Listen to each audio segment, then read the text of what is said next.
Have you ever looked at your bank account and thought, I should be further ahead by now? Maybe you feel embarrassed by your income, your debt, or your overall financial situation. That feeling, it's not just frustration, it's shame. And your shame is quietly keeping you stuck. So today we're going to be talking about money shame, but not just about money shame. We're going to flip the script so that you aren't staying stuck in a shame cycle, but rather fueling change when it comes to your money. All right, let's dive in.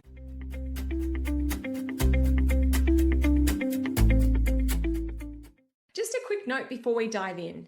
Everything I share on this podcast is general in nature and does not take your personal circumstances into account. I'm not a licensed financial advisor, and nothing you hear on this podcast should be taken as personalized financial, business, taxation, or investment advice. Before you make any financial decisions, please seek guidance from your accountant or a qualified licensed financial advisor who understands your specific situation. This topic is quite fitting because this month inside the Intentional Money membership, we actually did a call all about money mindset. Inside, we were talking about how your stories and beliefs around money affect your relationship, your habits, and your behavior around your finances. All of us have money stories. They've come from our childhood, our parents, our experiences in life. And our stories around money play out in the way that we are around money. So shame can show up as some of those stories that I mentioned in the intro for today's episode. I should be earning more. I've stuffed this up. I'm behind. I should have invested in whatever thing. My husband's auntie actually said to me, which was about healthy shame. And I do think that small amounts of discomfort are helpful because if we didn't have shame or we didn't have any discomfort, we wouldn't create growth, wouldn't create change. However, living in shame, living in a shame spiral around your money is actually really unhelpful because it causes you to be paralyzed and stuck in the dead weight of the shame and the stories. So if this is resonating and you're thinking, oh my gosh, I can really connect with that sense of shame when it comes to my money, you might be wondering, where does this come from? So first and foremost, I'm going to call out the elephant in the room. It might actually come from reality. Maybe your numbers aren't where you want them to be. You might have a lot of debt. You might not be earning as much money as you hoped that you would be. Maybe you haven't invested the way that you hoped that you would have by now. There might be some truth to the shame that you're feeling. Maybe you aren't where you want to be. However, a lot of the shame that we experience isn't about the reality. It's about the meaning that we attach to what is going on. So if you look at your bank account and it's not where you'd hoped it would be, you might be creating a story around it. For example, that means I'm bad with money. Oh my gosh, I'm such a failure.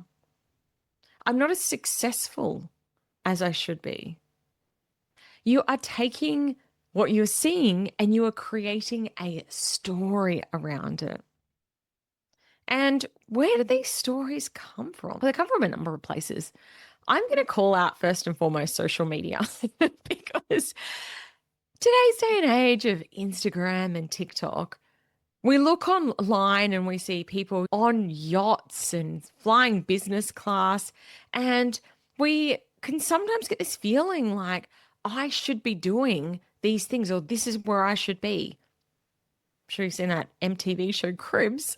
Social media can really be putting expectations around where other people are and making you feel a certain way. Perhaps you also have age benchmarks. I know that I do. I think every time that I reach a milestone when it comes to my age, I think, I should be here by now, or I should have paid off my house by now, or I should own so many investment properties by this age. Perhaps it resonates for you. You're thinking, I thought by this age I'd be in a different place. Or another place that expectations might come from is your family. Maybe you've come from a really wealthy family who have been encouraging you to be earning more. Or maybe you have been in social circles where you in that cycle of trying to keep up with the Joneses and you think, how is everyone else doing it so much better than I am? So the key thing that I want you to take out of this is it's not just your bank balance that's causing the shame. It's the story that you are telling yourself about it that's really creating that discomfort.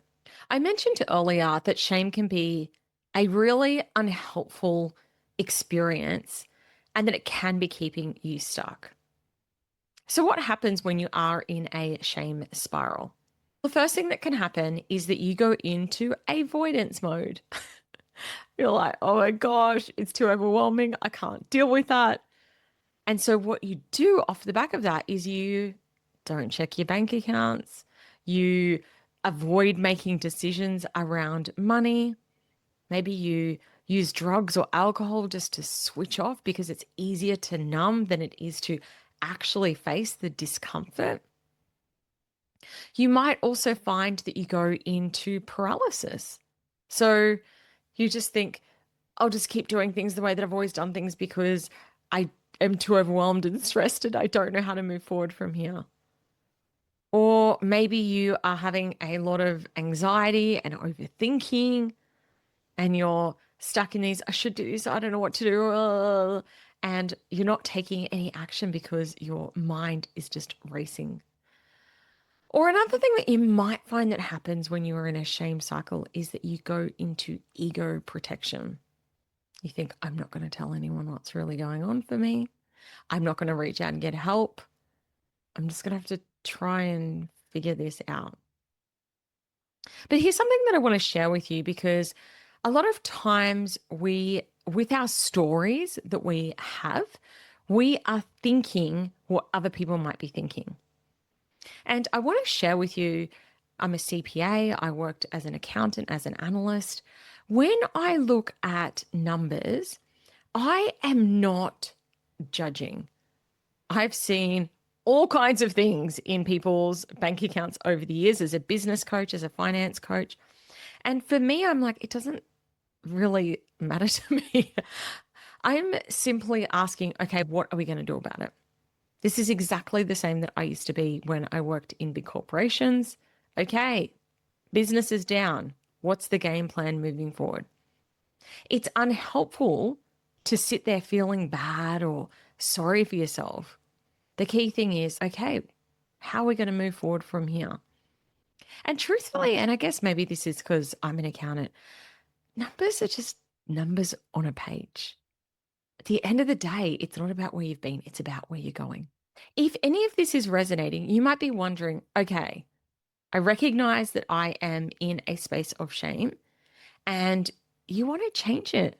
You're like, okay, let me get out of this. Let me get into actually doing something about it. The first thing is you need to tell the truth. So, yes, you do need to dive in and have a look at the numbers. All of them, not just the ones that look good. Actually dive in and say, okay, what is this telling me? Because you can't fix what you won't face. And whether this is in your business or your personal finances, actually getting in and having a look is the first step. Then the next step is to separate facts from feelings. So facts are things like your revenue or your income, your level of debt, your net worth position. Those are things that are fact. Whereas feelings are things like the guilt, the fear, the embarrassment. That's not real. That's the stories that you're telling about it. So if you're listening to this podcast, chances are, maybe you don't feel like it as you're listening, but you're probably one of the wealthiest people on the planet. And I don't mean that in the top 1% to 2%, maybe you are, but I think we forget that if you look at everyone on the planet. There are billions and billions of people on the planet. And a lot of people don't even have the bare necessities for life. If you're listening to this podcast, I'm guessing you've got access to food, water, internet, technology to listen to this. You're already privileged. You're rich beyond what a lot of people imagine. I know I've shared this story on the podcast before, but I remember the first time I was in Bali and I was getting a foot massage, and the lady said to me, you rich miss. And I laughed. I was 27 at the time. I certainly didn't identify as being rich. And I said, oh, no, I'm not rich. And she said, how did you get here? And I said, on a plane. And she said, then you're rich. And I won't forget that because it was such an aha moment for me. If you are privileged in any way, remember that there are a lot of people on this planet who would already consider you beyond wealthy. And it's important to remember that because maybe your numbers aren't where you want them to be, but you are already a lot wealthier than probably most people on the planet. So the next step in action, and with all of that in mind, it's still okay to want to create more financial security, to want to create more wealth, to want to create more income. That's okay if that desire is there for you. And if that is your goal, if that is what you're working towards, the next step will be helpful for you. So the next step is to drop the ego and get some help. This is where a lot of people stall. I don't want to pick on an entire gender, but sometimes men can struggle with this more than women. But sometimes you can have the mindset of, I should be able to figure this out. And I just want to pose this to you. If you haven't been able to figure it out by now, maybe it is time to call in some help. Consider getting a coach, talking to an accountant, a mentor, financial advisor, joining a program. Because you can either keep repeating your old patterns or you can get new input to start to change what's going on. And the next thing that I really want you to do is to take imperfect action. Again, a lot of times when we are like, I'm going to change my financial situation, we think that it needs to be an all or nothing next step. But here's the thing. You can just do just the one thing and it will start moving you closer to where you want to be. If eating the elephant all at once is way too overwhelming, just take one bite. Take that one next step. I tell people this inside my membership all the time. I'm like, don't try and change everything overnight because it will feel really overwhelming. If you just chip away at it bit by bit. For example, inside we went and reviewed insurances and I'm like, hey, if you are reviewing one insurance policy a month and starting to save money there, by the end of the year, you'll have come ahead leaps and bounds. If you set up a transfer and start putting money aside now, guess what? You've taken that first step. Because momentum kills shame. It's very empowering when you do start taking action. So the biggest thing that I want you to take away from today's episode is that whatever is going on with your money at the moment, don't make it your entire identity. You're not someone who's bad with money. You just haven't had the right tools yet. And when you start to say, I am good with money, or I'm getting better with money, maybe that resonates more. I'm getting better with money. That identity shift leads to a behavior shift. If you have an underpinning story, I'm not good with money, it's going to become a self-fulfilling prophecy. So to sum up today's episode, all about shame when it comes to money, shame doesn't fix your finances. Clarity and actions do. So you don't need to wait till it's perfect. You've got it all figured out. Take that next step towards your empowerment because your bank account doesn't care about your shame, but it will respond to clear strategies. If you've enjoyed today's episode, please share it with someone. It might be helpful too. And I want to say from the bottom of my heart, thank you so much for listening to the Intentional Money Show with Clare Wood. And I hope you join me again next week. Adios.